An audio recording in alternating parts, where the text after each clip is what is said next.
अनंत कोटि दंडवत सतगुरुदेव को। अपना विषय आज रविवार है, विवेक चूड़ामणि का चल रहा है, जिसमें बताया था कि मोक्ष का पहला कदम है साधक के लक्षण,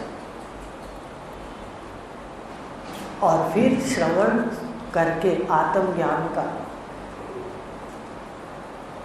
विवेक कर दे, सत्य को अलग देखे और मिथ्या को अलग। देह मिथ्या है और इसको चलाने वाला, सत्ता देने वाला मैं, वो सत्य है।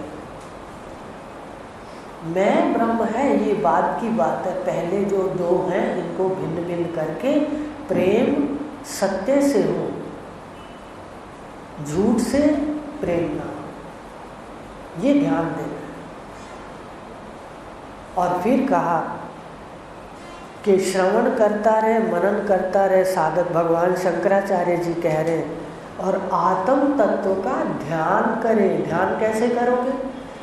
आज तक तो हम यही सुनते आए हैं कि आप ध्यान करो, तो ध्यान में हम आंखें बंद करके बैठते हैं। ध्यान में हम आंखें बंद करके बैठते हैं, जिसको योग भी कहते हैं।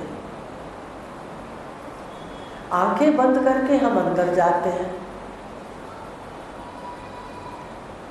उसमें अगर आपने योग लगाया हो तो परिवार, शरीर, स्थूल शरीर, फिर सूक्ष्म शरीर छूटता है, फिर आप मैं में स्थित होते हैं। जो योग लगाया जाता है, कर्म से जो लगाया जाता है, जो कर्म से योग होता है, करके योग होता है, ये उसकी बात हो रही है, उसका ध्यान हो रहा है। इष्ट का भी ध्यान लगाते हैं, गुरु का ध्यान लगाते हैं, कोई भगवान कृष्ण का, कोई शिव का, कोई राम जी का, ये आकार के ध्यान लगाते हैं। लेकिन भगवान कौन सा ध्यान कह रहे हैं? वो कह रहे हैं आत्म तत्व का ध्यान। मैं आत्मा है, मन के पीछे सुषुप्ति का प्रकाशक है। ध्यान से सुन लो किसका ध्यान रखना है, ये कौन सा ध्यान है, ये रखना है। तीनों शरीरों से परे मन के पीछे, इस वक्त तो मन के पीछे देखो, फिर सुषुप्ति का प्रकाशक, सुषुप्ति को देखो, गहरी निद्रा को भी तुम देखते हो, वो ब्रह्म में स्थिति है आपकी, और ये आत्मा में मन के पीछे, मन के पीछे, मन का साक्षी। अब इसका ध्यान रखना है, आंखें खोल के रखना है। अब जो मैं ही हूँ, प्रकाशक सुषुप्ति का, रोज प्रलय होती है हमारी सृष्टि की, उसका मैं प्रकाशक हूँ। प्रकाशक हूँ, मेरा स्वरूप प्रकाशक है, सदा रहता है, ज्ञान है सदा, और सदा आनंद है। प्रकाशक को ध्यान में रखना है, आंखें खोल के। वही प्रकाशक, वही मैं, वही आप। अब आंखों में बैठे हो, देखो ध्यान से, दूर क्या जाते हो? जो कैवल्य मात्र सृष्टि के निवृत्ति के बाद है, वही सृष्टि के समय आंखों में बैठा। आप ही बैठे हो आंखों में, कोई और नहीं बैठा। प्रकाशक सुषुप्ति के आप हो, आंखों में कौन बैठा है? आप बैठे। आप आंखों वाले को भी, अपने आप को भी जानते हो, और सुषुप्ति के प्रकाशक मैं हूँ यह भी जानते हो। किसी का कहना नहीं मानना, अपनी अनुभव करो, दोनों आप हो। इसका ध्यान रखना कि वही आंखों में है, वही आंखों में है। तो सबका प्रकाशक कहाँ है जागृत अवस्था में? बताइए, आंखों में है। ये जो बैठा है आंखों में, एक शरीर पहन के बैठा है, एक उतार के बैठता है। ये अपनी मैं के स्वरूप को तो ध्यान रखना। अब उपाधि सहित हो, पर हो वही। समझ आ रही है? कुछ लोगों को तो आ रही है कि वही हो, जो प्रकाशक हो वही अक्षय पुरुष है, आंखों में बैठा है। ध्यान रखना है बस। ये तो आंखें खोल के चलते फिरते। कैसा योग है? वो करने से आता है और ये नित्य योग है भगवान का। गीता में भगवान ने कह दिया मेरा ये स्थायी योग स्थायी योग है। और वो योग कौन सा है? जो लगता है और छूटता है। आ रही है समझ में? लगता भी है और छूटता भी है, लगता भी है और छूटता भी है, वो अस्थायी है। तो कौन सा योग बताया? ध्यान रखना है आत्म सत्ता का जो सदा है, इसका ध्यान रखो। प्रकाशक हो वही आंखों में है। अब ये आपका घर का काम है जिसको होमवर्क कहते हैं, पूछेंगे अगले सप्ताह, ठीक है? तो दूसरा ये काम हो गया। तो अब कहा आत्म तत्व का ध्यान करना चाहिए, तब वह विद्वान परम निर्विकल्प अवस्था को प्राप्त होकर निर्वाण सुख को प्राप्त होगा। अब देखो यहाँ पर दो तरह की समाधि लगती है जो साधक बैठे हैं। अब अभी आपके काम की चीज़ नहीं, इसलिए नहीं बताएंगे, उलझ जाओ, ठीक है? इसमें दो तरह की स्थिति होती है। एक सविकल्प लगती है, वो भी समाधिस्थ होता है तत्वज्ञानी, और एक निर्विकल्प। उसके बाद कोई स्थिति नहीं है, बस निर्वाण है। लेकिन आप इस स्थिति को पकड़ो। क्या ध्यान? आत्म तत्व का ध्यान है। अगली बार पूछोगी, ठीक है? आंखें बंद करके नहीं। ये कैसा ध्यान है? ये कर्म से नहीं होता, करने से नहीं होगा, ये नित्य है, पहले से नित्य है। नित्य प्राप्त की प्राप्ति। क्या करने जा रहे हो? सब कुछ पहले आपके पास है। 5 भूत का शरीर पहले है, ये मरने वाला है, ये भी पहले है। तुम आत्मा हो, ये भी पहले है। आत्मा सदा जिंदा है, ये भी पहले है। तो जो पहले है ना, वो हमें दिखता नहीं है, बस गुरुदेव उसका ज्ञान देंगे। आप ही मुक्त स्वरूप हो, आपको शरीर से बाहर करके खड़ा कर देंगे, दिखा देंगे, देखो ये तुम हो, और ये शिव परमात्मा है, ये कृष्ण है, बता देंगे। देवी देवता भी हैं आपके शरीर के अंदर, सभी हैं, पढ़ते हो आप, 14 देवताओं का वास है। तो कहा कि ये निर्विकल्प समाधि होकर के निर्वाण का सुख वो व्यक्ति भोगता है। जो आत्मा अनात्मा का विवेक तुझे जानना चाहिए, वह मैं समझाता हूँ। अब देखो, आत्मा और अनात्मा का विवेक करेंगे तो सबसे पहले किसको देखेंगे? आंखें खोलेंगे तो सबसे पहले किसको देखते हैं? हम शरीर को देखते हैं। जब किसी बच्चे का विवाह होता है, बेटे या बेटी का, पहले कहाँ आकर्षण होता है? शरीर में। अगर सुंदर शरीर है और सुंदर मन नहीं है, वो सफल नहीं हो सकते। याद रखना, ये बड़े रहस्य सद्गुरुदेव बताते हैं। आप जीवन को सफल कर लो, शादी ब्याह हो, आनंद से जीवन जियो। हर किसी का भाग्य है। हम रो करके कष्ट पाके क्यों जिए? सुनते रहेंगे तो बीमारियां निकलती रहेंगी। नहीं तो बीमारियां बहुत तेज है, माया की है तेज, आके फटाफट बैठ जाती हैं हृदय में, और जो नहीं करवाना होता वो करवा देती हैं। भगवान कह रहे हैं, हे अर्जुन, कामनाएं बुद्धि से परे हैं, बुद्धि को भी पकड़ लेती हैं। तो कहा भगवान शंकराचार्य जी ने कि सबसे पहले विवेक करना है तो आंखें खोलते सबसे पहले ये शरीर दिखता है जिसका आकर्षण है। बता दिया अभी, शरीर का आकर्षण है। तो मन को गुरु के घर संवार लो। शरीर तो पहले ही अपने आप में बहुत प्यारे हैं, विलक्षण हैं। आप कहोगे जी काले हैं, गोरे हैं, वो अच्छे हैं। अरे शरीर विलक्षण है, ये मनुष्य शरीर विलक्षण है। इसके माध्यम से आप जो चाहो लोक प्राप्त कर सकते हो, और चाहो तो लोगों को मिटा सकते हो। कितनी बड़ी ताकत है आपके अंदर। पहचानो आप अपनी शक्ति को। सिर्फ उधर लड़ाई झगड़े में 3 गुणों में ना खो दो, यहाँ से जाना पड़ेगा। ये सत्य नहीं है। कुछ अपने लिए अच्छा कर लो, तन मन धन से भगवान कह रहे, नहीं तो सब यहाँ छूटेगा।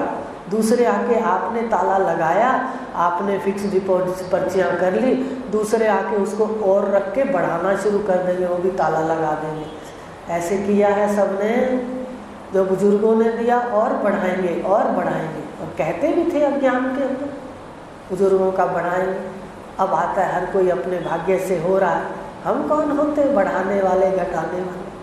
आनंद से खर्चो, जितना खर्चोगे अगर भाग्य में लिखा है ना इतना बचेगा, उतना बच के रहेगा, भगवान को भाग भाग के देना पड़ेगा। ये तो इसके तो दोनों हाथ चला दिए है। ये बहुत बड़ी बातें हैं जो आपको पता नहीं है।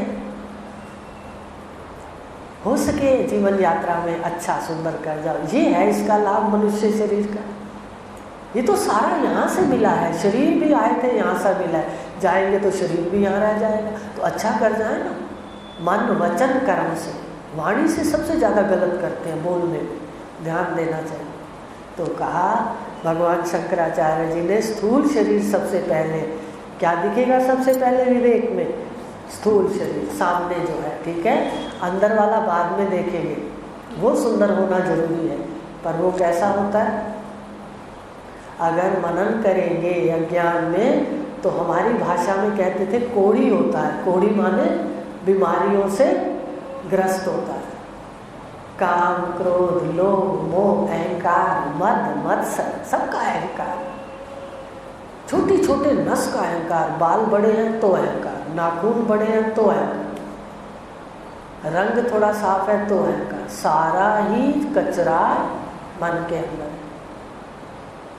तो कहा स्थूल शरीर तो मज्जा, अस्थि, मेद, मांस, रक्त, चर्म और त्वचा, इन सप्त धातुओं से बने हुए तथा चरण, जंघा, वक्ष, भुजा, पीठ, मस्तक आदि अंगों पांगों से युक्त मैं और मेरा रूप से प्रसिद्ध इस मोह के आश्रय रूप। सबसे ज़्यादा मोह किससे है? शरीर से। भगवान कह रहे हैं शंकराचार्य, ये जो इतना लंबा चौड़ा उन्होंने नाम भी दे दिए, हाथ पैर सुंदर सब कुछ प्यारे, कहते ये जो दिखने वाला शरीर है जिसको मैं भी कहते हैं और मेरा दोनों कहते हैं, देखो इसको कभी मैं कहते हैं और कभी मेरा, ये मोह का आश्रय है। मोह का आश्रय है शरीर। सबसे ज़्यादा मोह देता है, पहले शरीर से मोह है, फिर शरीर वालों से मोह है। मोह का घर है, इसको क्या कहते हैं विद्वान? स्थूल शरीर। भगवान शंकराचार्य जी कह रहे, अब इसको देखना है कि हम सबसे ज़्यादा मोह शरीर से करते हैं। बहुत बार समझाया, धन से ज़्यादा शरीर को महत्व देना चाहिए।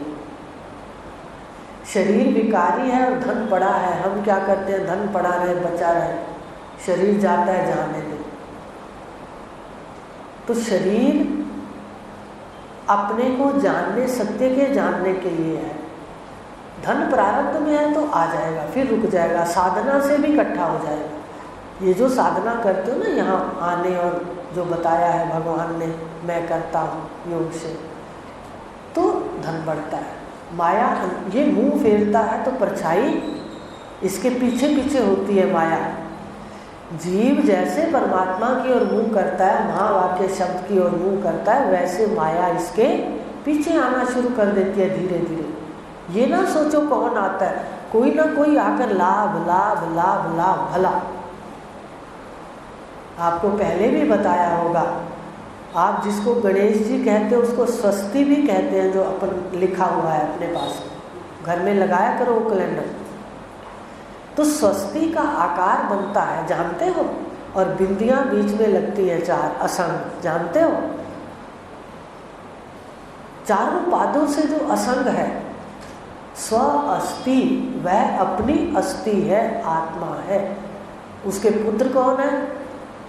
अपनी आत्मा स्वस्ति को जो याद रखता है, उसके घर शुभ और लाभ, 2 उसके पुत्र हैं, जानते हो। स्वस्ति के पुत्र हैं 2, लिखते हो घर में, हमारे हम दीपावली पे लिखते हैं स्वस्ति बनाते हैं, उसके बाद इधर शुभ और इधर लाभ। जब स्वस्ति में स्थित हो गए, क्या आएगा घर में? देखो, शुभ और लाभ। तो ये बड़े रहस्य हैं जो हर व्यक्ति नहीं समझता। स्व अस्थि में स्थित हो जाओ, आत्म सत्ता में, इसका इतना महत्व है। इसलिए बताया कि अभी था कि धन ऐश्वर्य शरीर से बढ़ के ना समझे, शरीर को जानने वाला विशेष माध्यम है, हमारे को मिला है, इसको महत्व दें। पहले भी बताया था कि कहीं ये नहीं लिखा, ये लिखा है हेल्थ इज वेल्थ, कहीं नहीं लिखा कि वेल्थ इज हेल्थ, लिखा है कहीं? तो ये महत्व जाने। फिर देखो, अज्ञान में तो हम शरीर को महत्व देते नहीं हैं, और किसको महत्व देते हैं? धन को। फिर अगर धन, मान लो अपनी संतान है, वो अपने को कष्ट देती है, तो हम उसको भी किताबों में लिख देते ना, कोर्ट में जाके मेरा इससे कोई संबंध नहीं, उससे भी छुट्टी पाना चाहते हैं। फिर एक समय आता है, मान लो परिवार कष्ट देता है, हम उससे भी अलग होना चाहते हैं। जहाँ कष्ट मिलेगा वहाँ नहीं रह सकता मैं। ये मैं आनंद स्वरूप है, आनंद चाहता है। अब जहाँ शरीर भी कष्ट देने लगता है, तो ये शरीर से भी मोह छुड़ा लेता है। पर अज्ञानी क्या करता है? अज्ञानी शरीर में इतना मोह होता है, वो कहता है बस मुझे तो जीना है, मुझे शरीर में नहीं, इसको नहीं छोड़ना है। चाहे मुझे गोदी में उठा करके खाना खिलाएं, विसर्जन भी गोदी में उठा के कराएं, पर मुझे रहना। ज्ञानी नहीं चाहता ऐसा, वो जानता है आपके अंदर इतने शरीर लेने की पावर है। स्वप्न में देख लो, आपके संकल्पों में इतनी पावर है, वो जैसे शरीर ऐसा होता है, उसका अपने आप वो उपराम हो जाता है। ये लाभ है। देखो, आसक्ति छूटती है जो सबसे ज़्यादा शरीर से, सबसे ज़्यादा शरीर से। अपने शरीर को कोई कष्ट हो ना, हम अंग कोई कष्ट दे रहा है शरीर का, और डॉक्टर को कहते हैं अंग जल्दी काट दो, कहते हैं बताइए। और अगर सारा शरीर मैं को दुख दे रहा है, तो कहते हैं मैं की जान छूटे। सुना है? अब मेरी जान छूटे, अब जान छूटे। तो कहने का भाव क्या है? शरीर सबसे ज़्यादा आसक्ति रखता, हम रखते हैं इसमें। तो कहा कि इसको, स्थूल शरीर को, दो बातें हम गलती क्या करते हैं। बाहर तो देखो, हम जिसको मेरा कहते हैं, आज ये भी ले जाओ घर पे, याद करना, इसको पढ़ लेना पहले। बाहर कहते हैं मेरा मकान, मेरा पलंग, मेरा फ्रिज, मेरा कूलर, मेरा एसी, मेरा पुत्र, मेरा पति, मेरी पत्नी, मेरा भाई, उसको मैं नहीं कहते कभी। अगली बार सुनूंगी, क्या कहीं मेरा कहते हो वहाँ मैं लगाते हो? मैं पुत्र, मैं पति। कोई ऐसे कह दे ना गलती से, मैं पुत्र, मैं क्या हो गया इसको, आज दिमाग ठीक है, क्या बोल रहे हैं आप? जहाँ मेरा लगाते हैं वहाँ मैं नहीं लगाते। पर ये दोगला जीव है ना जो बैठा है, सुन रहा है कथा, सारे विश्व के अंदर भूल है। देखो, सबसे पहली भूल क्या है?